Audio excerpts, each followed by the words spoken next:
capítulo anterior, la batalla por Madrid. Franco prefiere liberar Toledo y da tiempo a los republicanos para preparar la defensa de la capital. Largo Caballero y su gobierno parten a Valencia, mientras los defensores dirigidos por el general Miaja y el coronel Rojo rechazan la ofensiva rebelde. Franco tampoco logra su objetivo de aislar a Madrid del resto del territorio dominado por la República.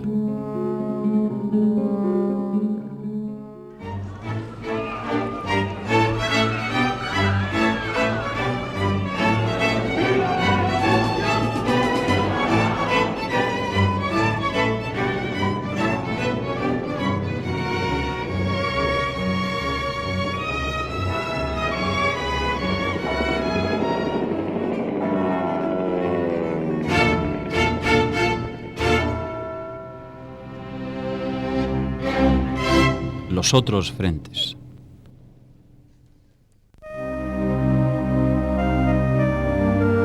El pronunciamiento del 18 de julio tuvo efectos diversos en el País Vasco. Fracasó en Vizcaya y en Guipúzcoa, pero triunfó contundentemente en Álava, donde las guarniciones militares se plegaron a la sublevación con el apoyo de los carlistas. Este respaldo de los sectores conservadores y la pasividad del Partido Nacionalista Vasco facilitó el aplastamiento de la resistencia de las izquierdas. Al producirse la sublevación militar de julio, el Partido Nacionalista Vasco se encuentra en una gran contradicción. Es un partido conservador, católico, moderado, que en su seno tiene en el espacio territorial tiene una gran cantidad de afiliación de izquierdas. Ellos debaten entre sí por qué optar y entienden que por un lado todo su contenido social, religioso y político les conduce a ponerse del lado de los sublevados, mientras que su deseo de independencia y su nacionalismo no encontraría acogida con los militares sublevados.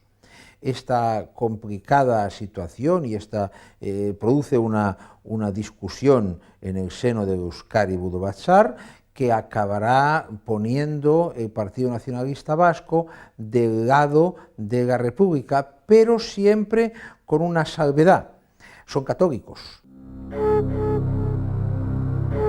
En Vizcaya, pese a que algunos oficiales de Bilbao estaban comprometidos, el levantamiento quedó estrangulado por la decisión de militares leales a la República. Simultáneamente, una huelga general que duró varios días fue la contundente respuesta sindical. La consecuencia fue la creación de un comité de defensa integrado por las fuerzas políticas representativas de la provincia que lograron mantener el control y organizar la defensa. En Guipúzcoa, la sublevación vaciló durante varios días y recibió el involuntario impulso del gobernador Jesús Artola Goicoechea, que por la incapacidad de controlar la situación y por la ineficacia de sus medidas generó un estado de anarquía que alentó el alzamiento. Hubo una dura resistencia de los militares sublevados en los cuarteles de Loyola y varios edificios públicos de San Sebastián que habían ocupado. Solo la actuación decidida del comandante Augusto Pérez Garmendia y de milicianos de la CNT permitió reducir a los rebeldes el 28 de julio de 1936, pero el virtual hundimiento del Estado determinó que se formaran juntas de defensa controladas por partidos y sindicatos de diferente origen, algo que tendría nefastas consecuencias. El País Vasco quedó dividido en dos, con notorias diferencias entre sí. En el sector rebelde, los carlistas y algunos nacionalistas prestaron un apoyo decidido a las fuerzas sublevadas. En el republicano, las divergencias y contradicciones partidistas impidieron una acción unificada al inicio del conflicto. Los nacionalistas, la corriente política dominante, no sentían muchas simpatías por el Frente Popular y solo la demorada declaración de autonomía por parte de las Cortes de Madrid el 1 de octubre movió entusiasmos para organizar una resistencia.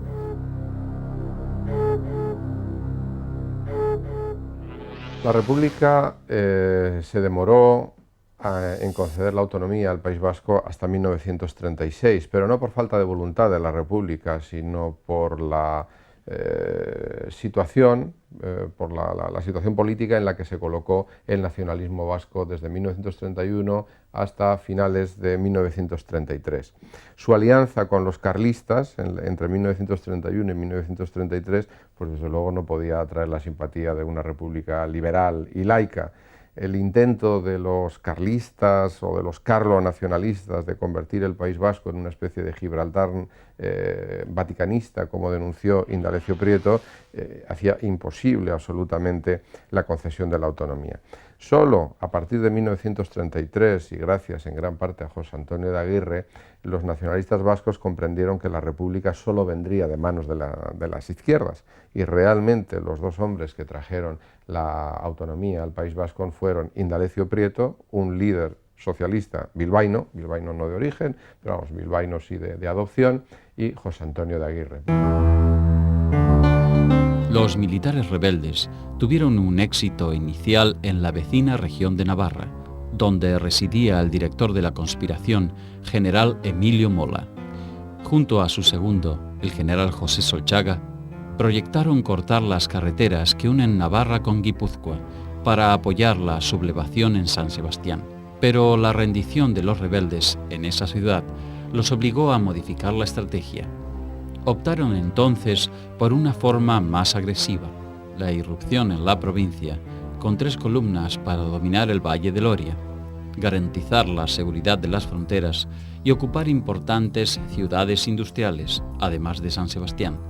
Las tropas rebeldes estaban pobremente pertrechadas, pero su dificultad quedó compensada por la anarquía que asolaba al campo republicano, que imposibilitó una defensa coordinada y eficaz. La población de Beasain fue tomada el 27 de julio y Tolosa el 11 de agosto, pero la ofensiva chocó en Irún con una resistencia tenaz. Entre el 8 y el 21 de agosto, la operación conducida por el coronel Alfonso Beorlegui tuvo que librar continuos combates para reducir las resistencias. El terreno accidentado favorecía esa defensa que se intensificó en el fuerte de San Marcial, llave para llegar a Irún y Beovia. El 26 de agosto se inició el asalto final que concluyó el 5 de septiembre con la caída de las 2 ciudades. La pérdida de Irún fue un duro golpe para la resistencia vasca y derrumbó la moral popular. San Sebastián fue ocupada sin lucha el 13 de septiembre. El resto de la provincia de Guipúzcoa quedó sometida hacia fines de mes. Solchaga resolvió atacar Vizcaya el 24 de septiembre, pero las columnas navarras se estrellaron contra la línea defensiva trazada en las montañas del Deva. Los vizcaínos, organizados y coordinados, pudieron rechazar a los atacantes en esa zona y en otras posiciones. El frente quedó estabilizado, al tiempo que se declaraba la autonomía vasca y la toma de posesión del nuevo gobierno liderado por José Antonio Aguirre el 7 de octubre. Ese gobierno, nacionalista y católico, toda una curiosidad en el bando republicano y un estigma para los franquistas, logró centralizar el poder político en Vizcaya. La autonomía, denostada por las fuerzas rebeldes, volcó el apoyo hacia los republicanos. El gabinete vasco logró dominar intentos revolucionarios de la izquierda y pudo formar un ejército propio, que estuvo a punto de tener éxito en Villarreal, aunque finalmente fue derrotado.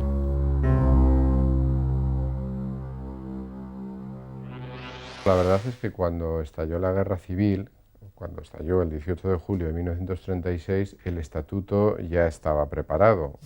Lo que sucedió es que el mismo estallido de la guerra dificultó que se aprobara, pero vamos, en comisión estaba aprobado y solo hacía falta que las Cortes Generales lo aceptaran en una sesión plenaria. Esa fue la circunstancia, o sea, nada más. Ahora sí que es cierto que cuando estalló la guerra civil, la postura del nacionalismo vasco no resultó clara, por lo menos de una manera meridiana. Y con toda probabilidad o con toda seguridad podría afirmarse que el gobierno de izquierdas, que se forma el 4 de septiembre de 1936 con a la cabeza Francisco Lago Caballero, entiende de una manera sensata que la concesión de la autonomía vasca al Partido Nacionalista Vasco sería una manera absoluta de tenerlo a favor, y realmente cuando la autonomía vasca se concede en octubre de 1936, todas las dudas que había albergado el Partido Nacionalista Vasco en relación a si apoyar o no a la República se disipan, porque efectivamente, incluso antes, pero vamos, ya con el añadido del Estatuto Vasco, pues el compromiso del Partido Nacionalista Vasco es total con la República.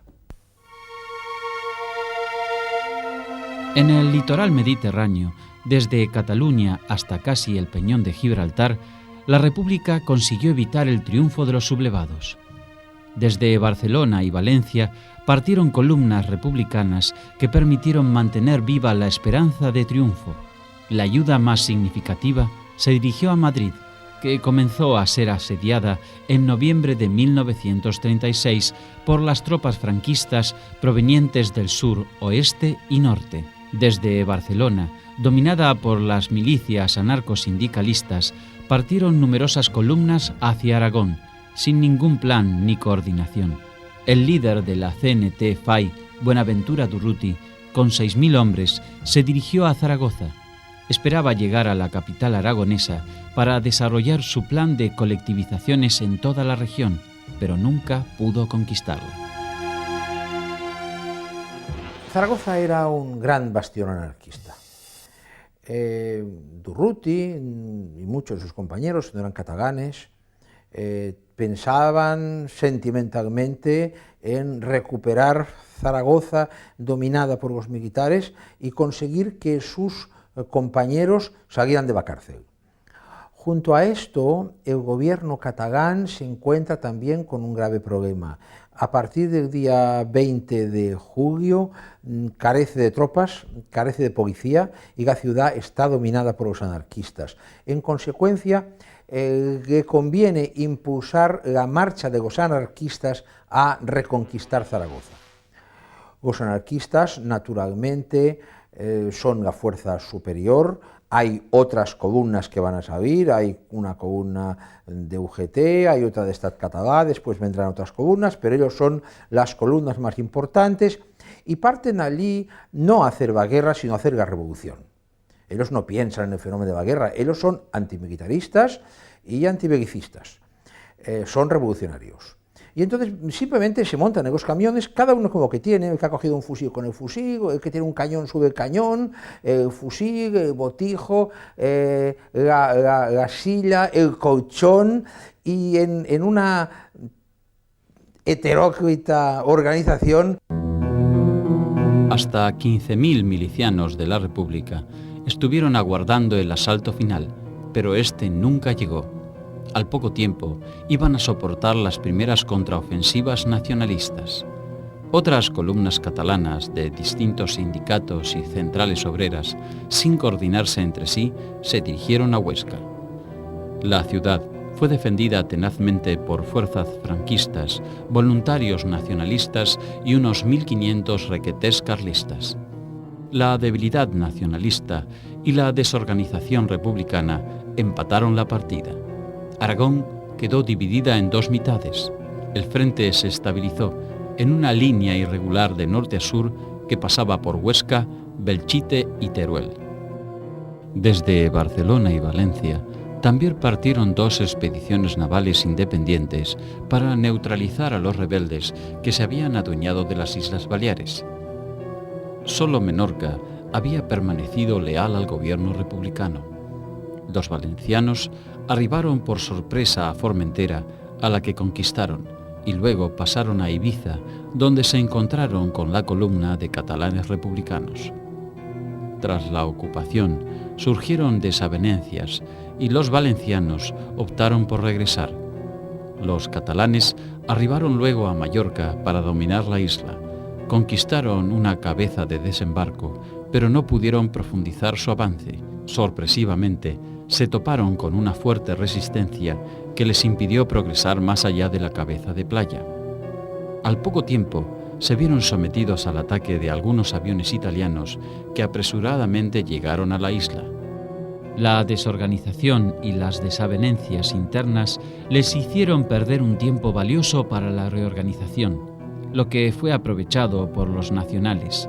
Los catalanes, que habían conseguido avanzar, debieron volver rápidamente a la costa y allí quedaron bajo la protección antiaérea de sus barcos.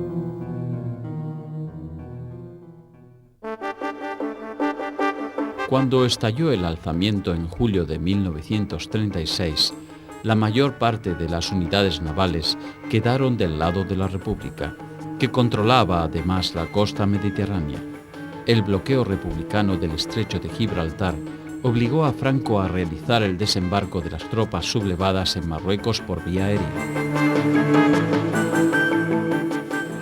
En principio, la flota, que es muy conservadora, está del lado de los sublevados, pero están del lado de los sublevados los oficiales. El cuerpo de oficiales de la Armada es muy elitista y se levantarán frente a él muy pronto los cuerpos auxiliares, los oficiales de telegrafistas, señaleros, artilleros, no sé qué más, etcétera, se suelevan los suboficiales y la marinería. Por lo cual, muy pronto, estas fuerzas quedan repartidas. Hay varias bases importantes. La primera importante es la de Ferrol. Ferrol queda del lado de los sublevados. Otra muy importante es Cartagena, que quedará del lado del gobierno. Y otra importante es Cádiz, que muy pronto quedará también del lado de los sublevados. Ahora bien, la mayoría de los barcos, al cabo de 3 días, están en manos del gobierno. Pero el gobierno tropieza con muy serias dificultades. Una de ellas es la falta de combustible. Lega únicamente petróleo ruso a partir del mes de octubre y muy pocas cantidades, mientras que los sublevados desde el principio encuentran que la Texaco deriva hacia España incluso todos los suministros, hacia España de Franco, todos los suministros incluso pagados por el gobierno republicano. Tras los primeros éxitos republicanos, los sucesos de 1937 marcaron un cambio de equilibrio a favor de los nacionales. El gobierno republicano pidió el retorno de la expedición naval a Mallorca y con ello abandonó un punto estratégico. Indalecio Prieto, a cargo del Ministerio de Marina, envió una fuerza para contrarrestar los ataques de barcos sublevados en el mar Cantábrico y al mismo tiempo acercar armas a los vascos y asturianos. Los franquistas aprovecharon la salida de la flota de Málaga para romper el bloqueo del estrecho de Gibraltar, hundir a un destructor, poner en fuga a otro y trasladar tropas al sur de Andalucía. En diciembre, los nacionales hundieron al mercante soviético Komsomol, que transportaba material de guerra. Casi simultáneamente, aparecieron submarinos italianos para hostigar la navegación y aviones alemanes e italianos que bombardeaban los puertos del Mediterráneo. La situación llegó a un extremo de tensión el 29 de mayo de 1937, cuando aviones republicanos atacaron al acorazado de bolsillo alemán Deutschland. Hitler se enfureció y ordenó un bombardeo naval contra la ciudad de Almería. Hubo 200 disparos de cañón que provocaron numerosas víctimas y derrumbaron decenas de edificios. El ataque fue comparable con el que sufrió Guernica. El ministro de Marina, Indalecio Prieto, ordenó inicialmente contraatacar con la aviación a los barcos alemanes para provocar una declaración de guerra de Hitler y mejorar el apoyo internacional a la causa republicana. Pero su deseo fue frustrado por el gabinete del presidente Azaña, quien advirtió que el Deutschland puede convertirse en nuestro Maine, en alusión al barco norteamericano cuyo hundimiento en La Habana en 1898 dio comienzo a la guerra de Estados Unidos con España. Tras la represalia, Alemania e Italia optaron por abandonar el control de las naves republicanas, pero sostuvieron el esfuerzo nacional de fortalecer la base naval de Mallorca. Ni Alemania ni Italia querían desencadenar la chispa en España. Ellos querían que ganase Franco, estaban comprometidos absolutamente a ganarse Franco, ellos no podían permitir, bajo ningún concepto, especialmente después del reconocimiento diplomático en el 36, no podían permitir que Franco, no querían bajo ningún concepto, ni siquiera que hubiese una solución negociada. Pero no querían que España fuese la chispa. De hecho, siempre estuvieron jugando con, diríamos, estar en el límite de lo que el Reino Unido o Francia podían soportar respecto a la intervención italiana. En el norte, el bloqueo nacionalista a los puertos republicanos cobrará efectividad y conseguirá detener importantes cargamentos de armas para los vascos.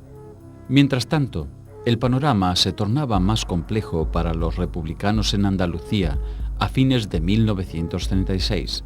El general sublevado Gonzalo Queipo de Llano, sin fuerzas militares de importancia, se encontró reducido a la impotencia mientras el grueso de las columnas rebeldes marchaban hacia Madrid.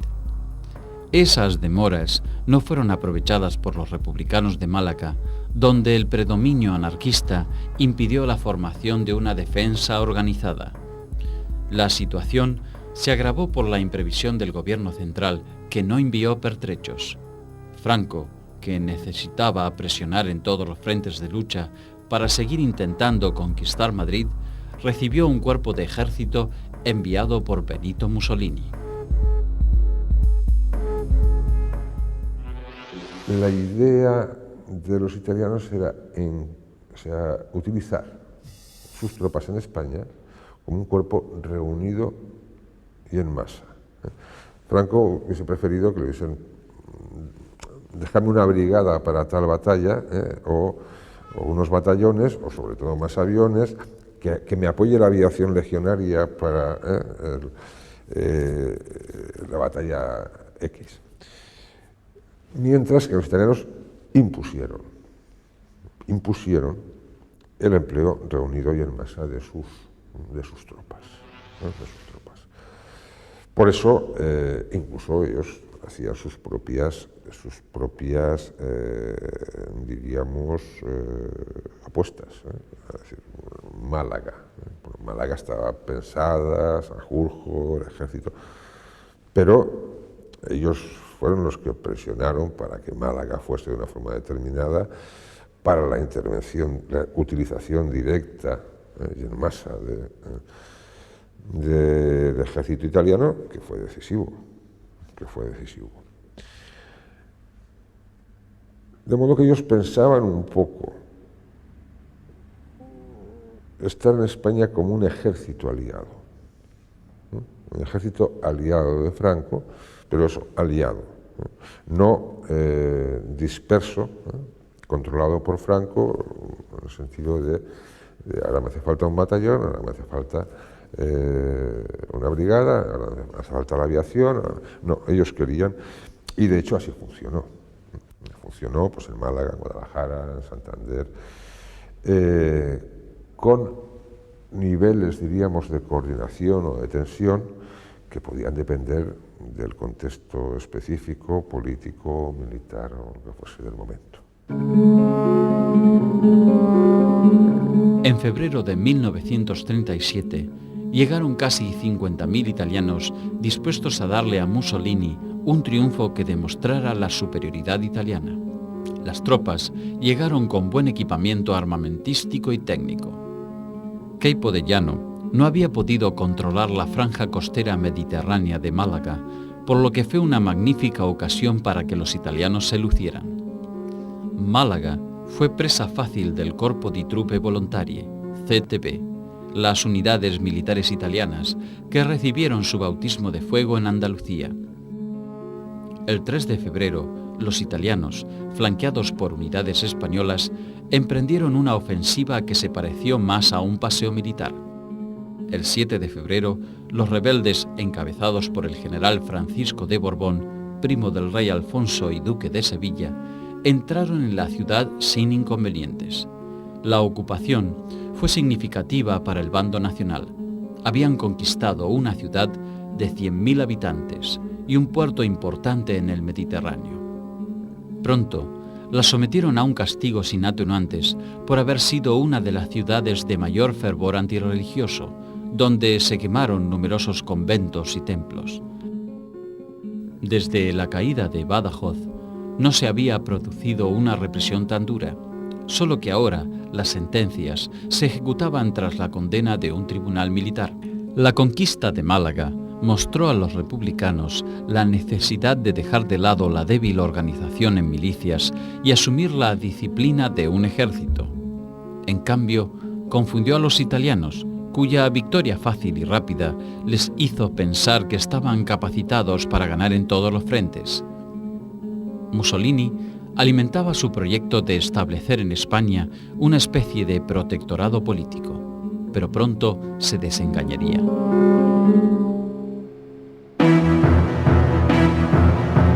El estallido revolucionario que sucedió en la República tras la sublevación franquista provocó la desaparición de gran parte de las unidades militares leales a la Constitución. Cada partido organizó sus propias milicias y las escasas estructuras castrenses que sobrevivieron no tenían ningún poder sobre ellas. Sin embargo, la amenaza rebelde sobre Madrid y el fracaso de las columnas de milicianos al enfrentar a un ejército disciplinado como el marroquí cambió la situación. Francisco Largo Caballero logró el acuerdo político para organizar una fuerza armada capaz de entrar en combate según las más elementales reglas castrenses. Antes que él, intentos como los del teniente coronel Juan Hernández Saravia habían sido inútiles por el recelo de los milicianos a cualquier tentativa de militarización.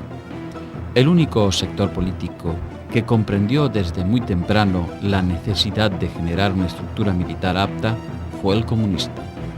Los comunistas reunieron 300 militantes y los entrenaron en el patio de un antiguo convento. Ese fue el núcleo del Quinto Regimiento. El Partido Comunista tuvo su primer éxito propagandístico en la creación del Quinto Regimiento. El Quinto Regimiento fueron las 5 primeras brigadas que se formaron cuando el 19 de julio el nuevo jefe de gobierno se decidió a entregar armas al pueblo. Pues uno de ellos, el Quinto Regimiento que se formó, la Quinta Brigada, era de procedencia fundamentalmente comunista en Madrid. Y pues demostró una gran capacidad de organización, de movilización, de disciplina y por lo tanto y una cosa que tenían los comunistas hasta la saciedad, una capacidad de agitación y de propaganda y de promover sus éxitos por activa, por pasiva y 1000 veces. Ahora, lo que sí es cierto es que el hecho fundamental del Partido Comunista, lo que le diferenció desde el primer momento del resto de los partidos, vamos a decir, marxistas, o de algunos de los partidos marxistas y también de la central, de la CNT, la central anarquista, fue que priorizó ganar la guerra antes que hacer la revolución. Así como había otros partidos que decían, primero ganaremos la guerra si ganamos la revolución, el Partido Comunista desde el primer momento dijo no, antes hay que ganar la guerra y después se hará la revolución. Por lo tanto, es el gran partido de la guerra. Largo Caballero retuvo la cartera de guerra y creó el Ministerio de Marina y Aire que confió a Indalecio Prieto. Nombró al coronel José Asensio Torrado y a los generales José Miaja y Sebastián Pozas, en cargos claves para encarar una progresiva subordinación de las milicias a una estructura militar coherente.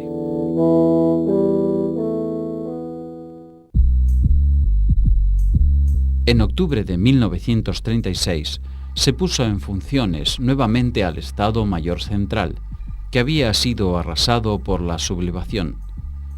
En primera instancia, ejerció su conducción el comandante Manuel Estrada y más tarde el general Toribio Martínez Cabrera. Desde el Estado Mayor Central se procedió a reorganizar los batallones milicianos, armados por los partidos y sindicatos, y los agrupó en brigadas mixtas que contaban con todas las especialidades: infantería, artillería, caballería y servicios. Las primeras 6 se formaron en octubre de 1936. 2 de sus jefes, Enrique Lister y Jesús Martínez de Aragón, provenían de las milicias. Los otros 4, José María Galán, Eutiquiano Arellano, Fernando Sabio y Miguel Gallo, eran militares profesionales. La ayuda soviética, que incluyó instructores militares, contribuyó a la formación de cuadros de oficiales, y la llegada de las brigadas internacionales, más disciplinadas y con mayor capacidad de combate, sirvió también para demostrar la necesidad de una mejor organización. De todas maneras, el ejército republicano sufrió hasta el final de la guerra carencias organizativas y materiales que contribuyeron a su derrota. La llegada del ejército rebelde a las cercanías de Madrid posibilitó que Largo Caballero lanzara la consigna de unión contra el fascismo y, montado sobre ella, integrara a los anarcosindicalistas al gobierno central.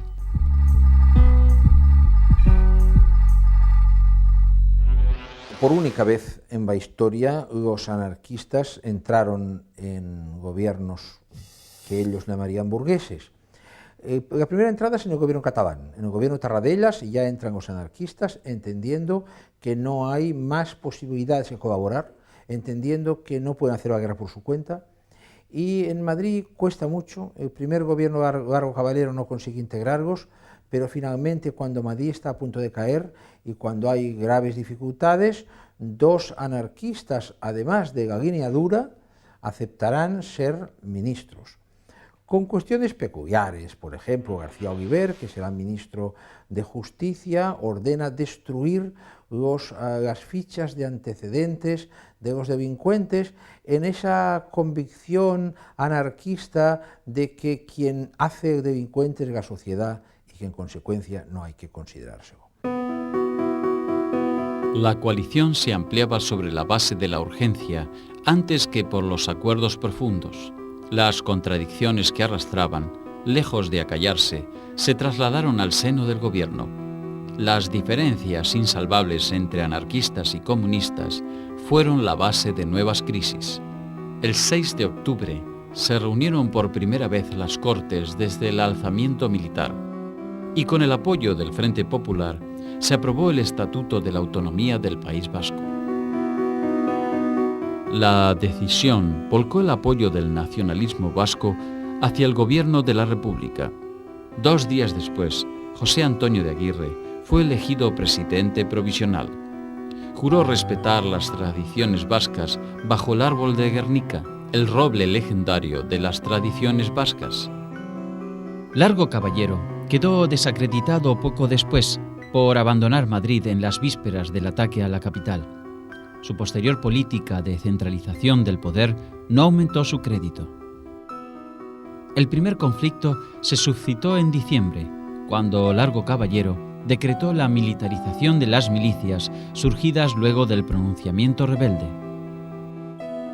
La alianza anarquista FAI-CNT se resistió a esa medida porque creyó ver en ella la presencia del poder comunista sobre el jefe del gobierno. Esta influencia había crecido al calor de la ayuda de la Unión Soviética a la República y el papel destacado de las brigadas internacionales en la defensa de Madrid. Sin embargo, el socialista Largo Caballero había tenido enfrentamientos con el PCE por su política militar, especialmente por el mantenimiento del general Asensio Torrado como responsable de la planificación de las operaciones. La caída de Málaga, el 7 de febrero de 1937, empeoró la situación. Las diferencias se acentuaron cuando el jefe de gobierno expresó su intención de revisar los nombramientos de comisarios políticos, y terminaron estallando en Barcelona unos meses más tarde, el 4 de mayo de 1937, cuando los anarquistas, aliados con los trotskistas del Partido Obrero de Unificación Marxista, POUM, protagonizaron una insurrección contra los otros partidos representados en la Generalitat. Largo Caballero reaccionó tarde y fue acusado por comunistas y socialistas moderados de alentar la formación de un gobierno sindical con la CNT y la Unión General de Trabajadores, UGT, como principales sostenedores. La coalición de gobierno se quebró y Largo Caballero no tuvo más remedio que dimitir el 17 de mayo de 1937.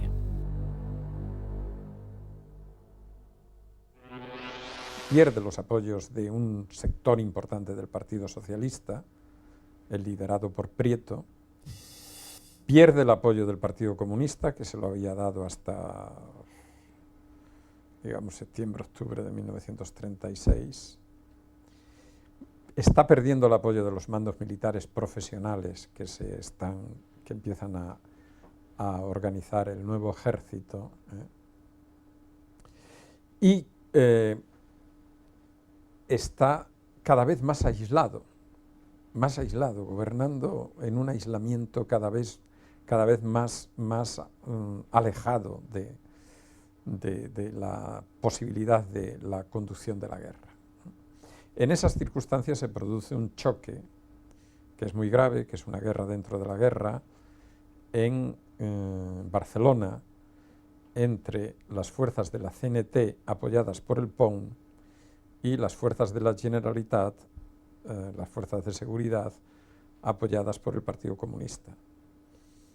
La explosión de ese conflicto, el comienzo de ese conflicto, decide a los comunistas a retirar ya el apoyo a Largo Caballero, pero no se lo retiran ellos solos, no se lo retiran ellos por su cuenta. Hay conversaciones entre comunistas, socialistas y republicanos para formar un nuevo gobierno en el que a Largo Caballero se le quitaría el Ministerio de la Guerra, o sea, la conducción de la guerra.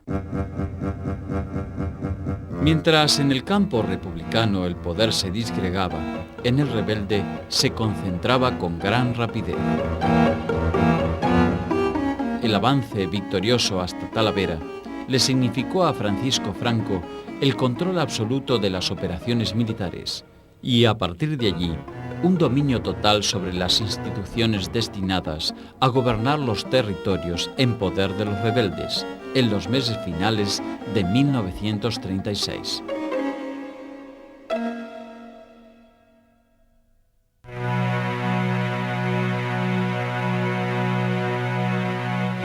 El 29 de septiembre de 1936, la Junta de Defensa Nacional, reunida en Salamanca, acordó publicar el siguiente decreto.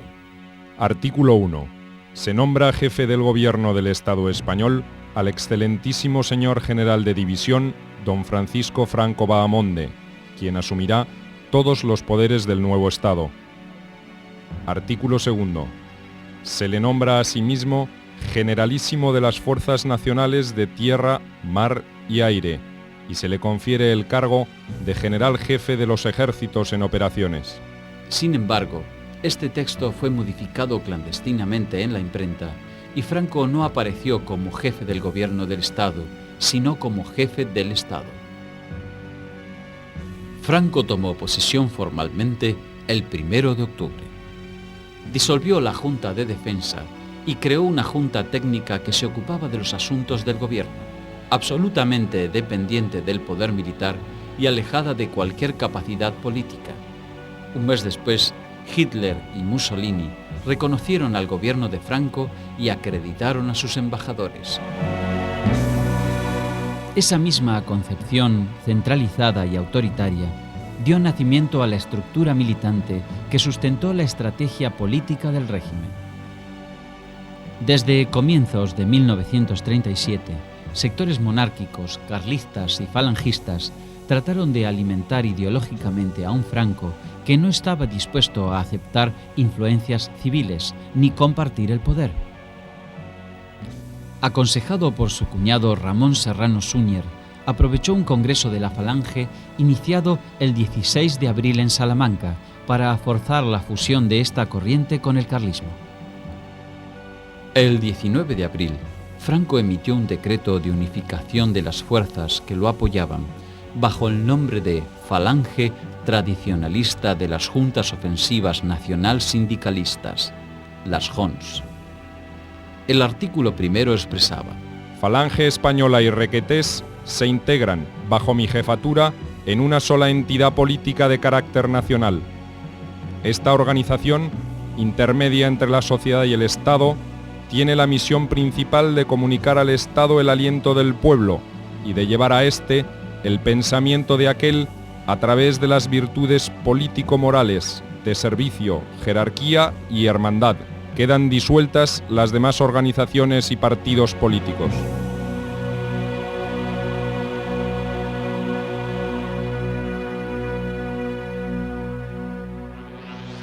Ramón Serrano Súñer, el cuñado de Franco, que se incorpora al cuartel general del Generalísimo de Salamanca en febrero del 37, explica que cuando llega allí, la situación de la corte que tiene Franco es campamental.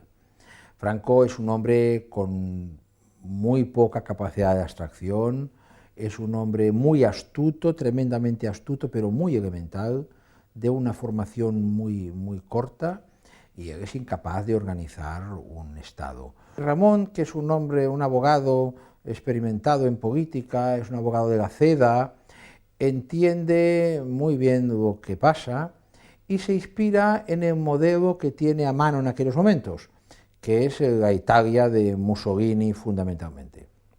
En consecuencia, se pretende organizar un Estado fascista, un Estado unitario, que conecta perfectamente con las aficiones cuarteleras y de mando único de Franco, y que Franco entiende perfectamente. Manuel Hedilla, jefe provisional y sustituto de José Antonio Primo de Rivera en la Falange, resistió la subordinación incondicional que exigía Franco.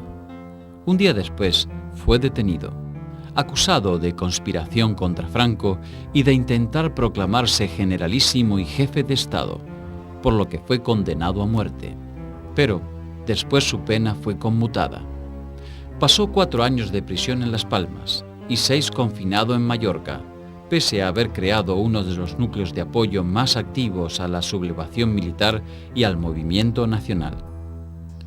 Igual suerte corrió el jefe carlista Manuel Falconde, quien debió exiliarse en diciembre de 1936 y abandonar toda ilusión de protagonismo político.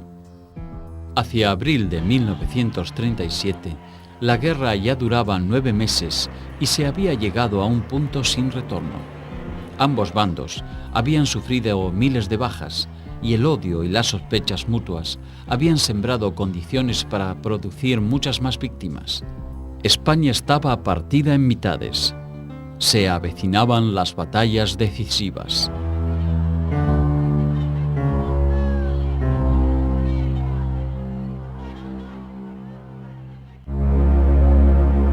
En el próximo capítulo, la campaña del norte y las contraofensivas republicanas. Ofensiva rebelde por tierra y aire contra el País Vasco. Guernica es destruida por un bombardeo. Bilbao no puede resistir la acometida y cae en poder de los franquistas. Los republicanos intentan una maniobra de distracción, pero sus ofensivas en Brunete y Belchite fracasan. El Frente Norte deja de existir.